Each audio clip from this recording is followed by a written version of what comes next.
Ito ang paraan para masigurado mo na ang post mo sa Facebook ay talagang magbo-views.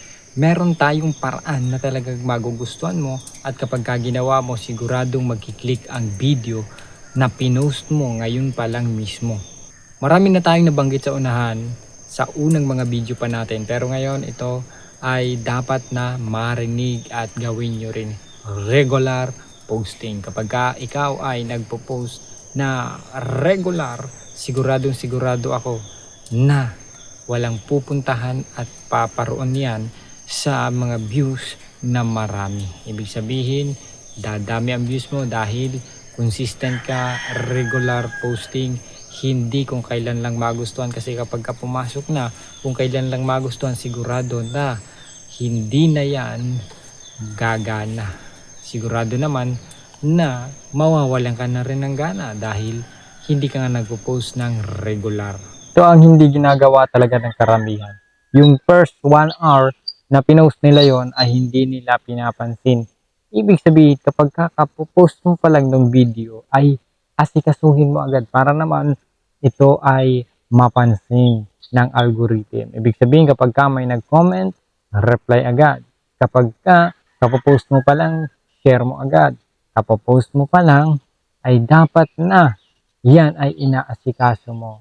Ibig sabihin, kapag ka kapopost mo pa lang, marami kang gagawin.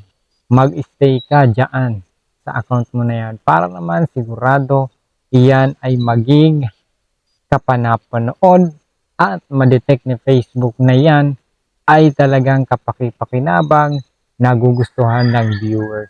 Lahat ng gusto mong gawin sa pagpaparami ng views sa unang oras na yan, sigurado dapat magawa mo para naman marami talaga ang views mo. Karamihan ay naiinip or talagang hindi ginagawa to ang mag-post sa group. Dapat na nagpo-post sa group para naman yung karamihan doon ay mapanood yung video mo. Ibig sabihin, kapag ka nag-post ka sa group, kung ilang members niyan, lahat yan makakakita ng post mo.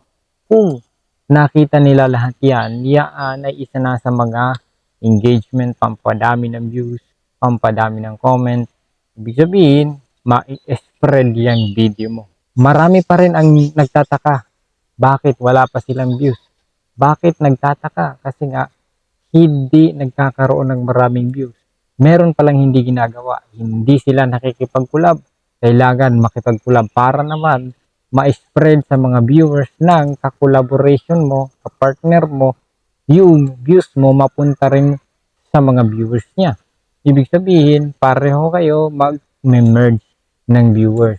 So, kung meron kang 100k followers, 100k followers sa kabila, pag post mo, meron kang 200k followers.